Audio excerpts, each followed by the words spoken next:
फैसला हो ही गया था कि पूरा सिंध पीपल्स पार्टी को देना है, तो अब मुझे बताओ मैं फौज को कैसे नाराज करूं कि 2 सूबाई सीटें आ गई हैं मेरे पास, एक मेरा बेटा और एक हमारे सांगड़ से, तो अब ये सीटें भी अगर मैं रखता हूं तो फौज नाराज होगी। अस्सलाम वालेकुम। बिलाखिर सिंध से एक ऐसी आवाज़ उठी है जिसने पूरे निज़ाम को नंगा करके रख दिया है। और एक मैं कहता हूं कि जर्नलों ने भी नहीं सोचा कि ये इस तरह का बयान जो है वो सामने आएगा, वो भी किसी और से नहीं, सिंध की ताकतवर तरीन जो शख्सियत हैं पीर साहब पगारा। उन्होंने फ़ौज को बराह रास्त कह दिया है कि जब आपने पूरा सूबा पीपल्स पार्टी और जरदारी को दे दिया है तो मैं अपनी 2 नशस्तें जो जीत चुका हूं वो भी आपको दे देता हूं, ताकि आप जो है वो जरदारी को दे दें। इतनी बड़ी बात मेरे ख्याल में हम भी उम्मीद नहीं रख रहे थे कि पीर साहब पगारा इस तरह का बयान देंगे। एक बड़ी प्रेस कॉन्फ्रेंस की है उन्होंने और तहरीक का आगाज़ हुआ है सिंध के अंदर, जिसमें 16 फरवरी को हैदराबाद बाईपास पर धरना दिया जा रहा है। सिंध असेंबली के घेराव का भी ऐलान किया गया है, जबकि दूसरी जानब जमीयत उलमा इस्लाम ने भी कम्मू शहीद पर सिंध पंजाब के बॉर्डर को बंद करने का ऐलान किया है। और अब एक और बड़ी बात सिंध के अंदर ये हुई है कि कराची से हाफिज़ नईम ने जो अपनी नशस्त जीती थी या जितवाई थी, जिस तरह से उन्होंने फार्म 45 देखने के बाद वो नशस्त पीपल्स जो है ना तहरीक इंसाफ को वापस करने का ऐलान किया है। ये बहुत बड़ा एक फ़ैसला है जिस पर मैं बाद में आऊँगा, लेकिन आपको पीर साहब पगारा के कुछ वो वीडियो की जो झलकियाँ हैं वो दिखाना चाहता हूँ कि उन्होंने क्या कहा है। और इन्होंने बहुत बड़ी धीमे लहजे में बहुत सख्त बातें की हैं जो शायद किसी और को समझ में नहीं आएंगे। मैं उनको एक्सप्लेन करता हूं। आप पहले पीर पगारा की ये स्टेटमेंट सुन लें।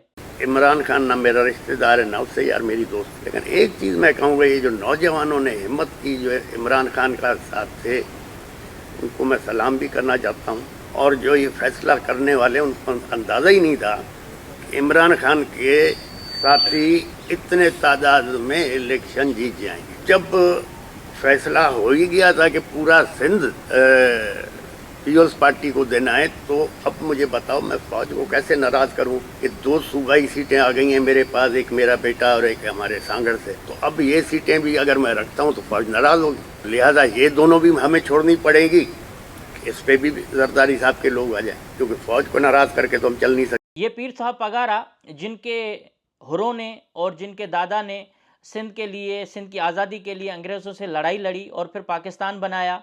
सही शहीद सूरे बादशाह, अगर किसी को हिस्ट्री नहीं है तो आप सिर्फ गूगल करेंगे आपको पता लग जाएगा कि शहीद सूरे बादशाह कितनी बड़ी अजीम हस्ती थी जिसने अंग्रेज़ों से जंग लड़ी और आखिर में उनको फांसी पर लटकाया गया और उनकी जो मैयत है या जो उसकी जिस्ते खाकी है वो भी गायब कर दी गई। उस ख़ानदान का हमेशा GHQ से, जो बाद में पीर साहब बड़े थे पगारा साहब, उन्होंने हमेशा ये खुल्लम खुला कहा कि हम जो हैं GHQ के लोग हैं और हम GHQ के साथ रहना चाह रहे हैं। इसका मतलब ये है कि हम पाकिस्तान को जो चलाने वाले हैं उनके साथ रहे हैं।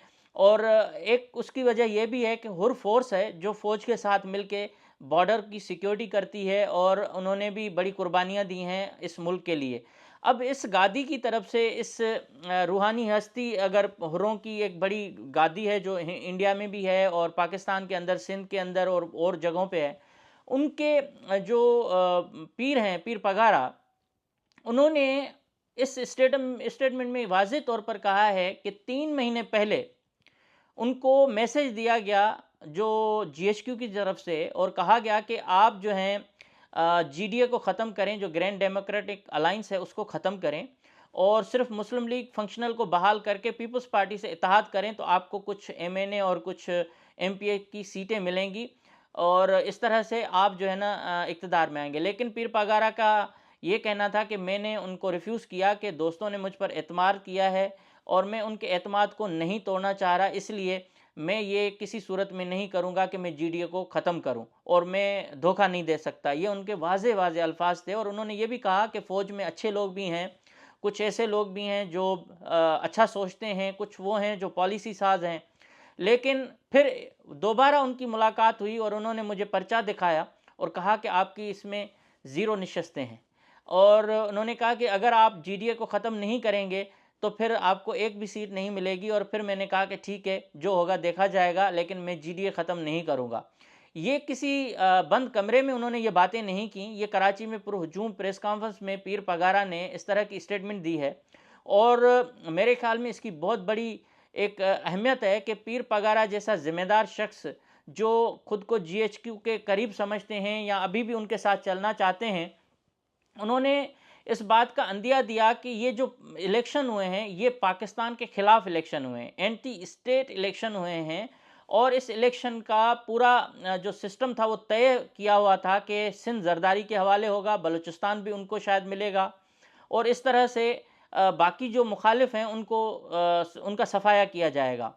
पीर पगारा ने इस मुज़ाकरात के लिए जो आने वाले लोग हैं उनका नाम तो नहीं बताया, लेकिन ये इशारा ज़रूर दिया कि वो भी जीएचक्यू के ही लोग थे जो उनके पास आए थे, और उनको बताया गया कि अगर आप ये अमल नहीं करेंगे तो फिर आपको एक भी सीट नहीं मिलेगी। लेकिन हमने फिर भी इलेक्शन लड़ा और हमें 2 सीटें जो बहरहाल किसी भी तरह मिली हैं वो हम वापस करते हैं, क्योंकि उन्होंने बड़े दबे हुए अंदाज में और बड़े अच्छे अंदाज में एक्सपोज किया है उन एलिमेंट्स को, उन लोगों को जो मुल्क चला रहे हैं। और उन्होंने कहा कि हम फ़ौज से लड़ नहीं सकते तो हम कैसे चल पाएंगे, हम उनको वापस करते हैं, क्योंकि अगर ये सीटें रखेंगे तो वो नाराज़ हो जाएंगे और वो नाराज़गी हम बर्दाश्त नहीं कर पा रहे, हम इनको वापस कर देते हैं।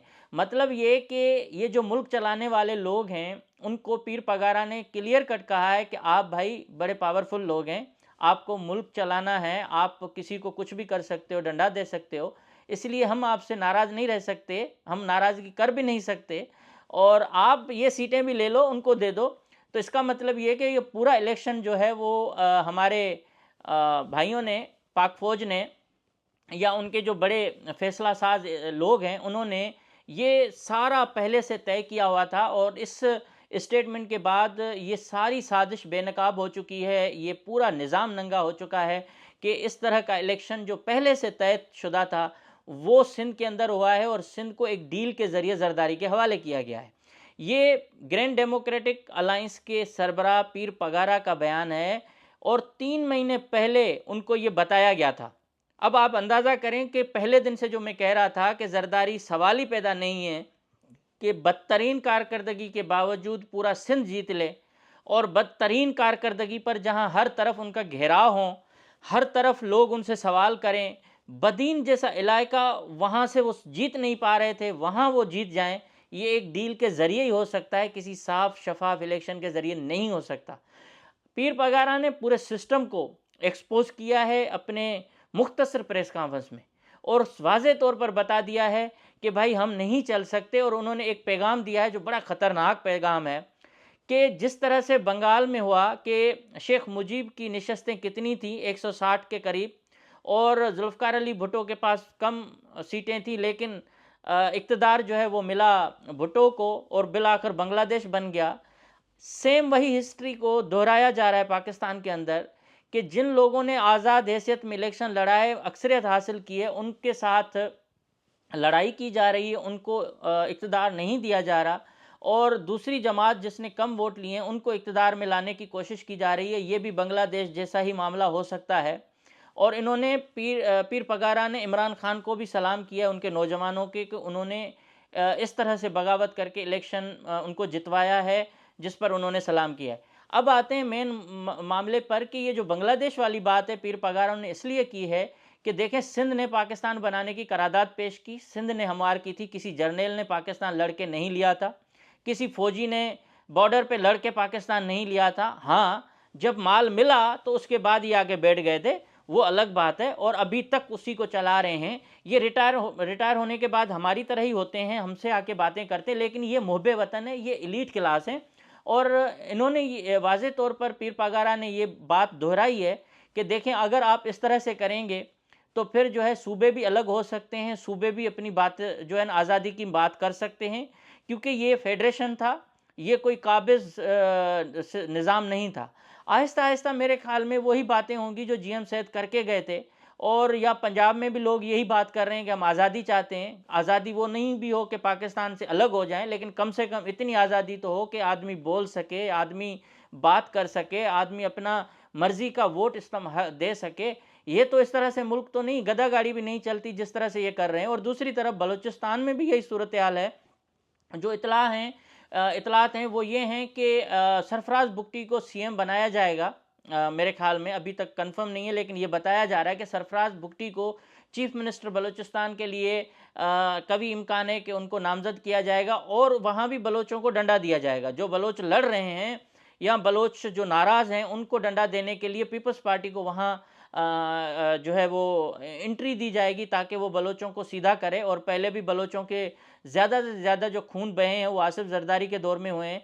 तो ये सारी सूरत हाल है और सिंध के अंदर बिल्कुल अपोजिशन ख़त्म करके आसिफ जरदारी को पूरा ग्राउंड दे दिया गया है कि जिसको चाहे मारो, जिसको चाहे कुछ करो। और जो बिलावल भुट्टो जरदारी दावे कर रहा था कि हम इंतकाम की सियासत नहीं करेंगे, इस वक्त कई सियासी रहनुमाओं और उनके हामियों के खिलाफ दहशतगर्दी के सिंध के अंदर मुकदमा दर्ज होना शुरू हुए हैं, जिनमें जतोई बरादरान हैं। गुलाम मुस्तफ़ा जतोई के बेटे मुर्तज़ा जतोई जो फेडरल मिनिस्टर रहे हैं, उनके बारे में भी इतला है कि उनके ऊपर दहशतगर्दी का पर्चा कटा है, कश्मीर में कटा है। इस तरह से बदीन जो है हैदराबाद की तरफ भी केसेस सामने आए हैं, उमरकोट में ये हुआ है। तो भाई पीपल्स पार्टी ने इंतकाम की सियासत की इंतहा कर दी है। लोगों के ऊपर झूठे मुकदमा दर्ज किए जा रहे हैं, जिनके पास मेरे पास बहुत सारे सबूत हैं, लेकिन इस वीडियो में मैं अभी नहीं दे सकता। नेक्स्ट जो मेरा वीडियो आएगा उसमें मैं कोशिश करूँगा।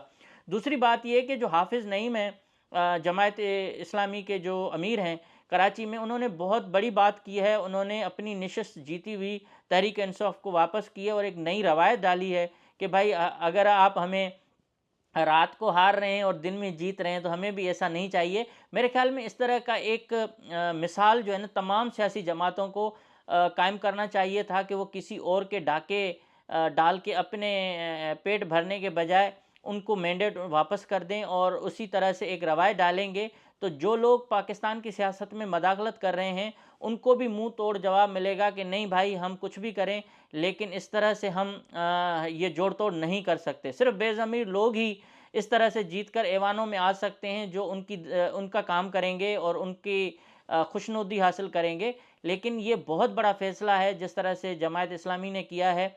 ये एक तारीख़ में मेरे ख़्याल में बात लिखी जाएगी कि कोई इंसान अपनी चपरासी की नौकरी नहीं छोड़ता, ऑफ़र ऑर्डर भी मिलता है तो जेब में डाल देता है। ये एमपीए की सीट छोड़ रहे हैं सिर्फ़ इसलिए कि वो किसी और का हक़ है। तो तमाम सियासी जमातों को ये इस तरह का मुज़ाहरा करना चाहिए, लेकिन ज़मीर की कमी है और ज़मीर फ़रोश लोग ज़्यादा हैं जो दूसरे के हक़ पर डाका डाल के खुशी महसूस करते हैं। और स्पेशली पीपल्स पार्टी के पास तो ये ज़मीर है ही नहीं और इसलिए उन्होंने पूरे सिंध के अंदर ये जो जीएचक्यू की मदद से ये क्लीन स्वीप किया है, ये वाज़े तौर पर पीर पागारा ने उसका भांडा फोड़ दिया है। और अब देखते हैं कि ये जो तहरीक है जिसमें 16 फरवरी को धरने दिए जा रहे हैं, सिंध असेंबली के सामने एहतजाज और धरना दिया जाएगा, कमू शहीद को बंद किया जाएगा। मेरे ख्याल में अगर ये मुस्तकिल तहरीकें चलेंगी तो पाकिस्तान में ये इंतखाबात शायद दोबारा करना पड़ जाएंगे इनको। तो ये बहुत बड़ी बात थी जो मैं समझता हूँ कि इसको संजीदा लिया जाए और जो अरबाब अख्तियार हैं स्पेशली छुप के जो काम करते हैं उनको सोचना चाहिए कि आप पाकिस्तान के साथ खिलवाड़ कर रहे हैं।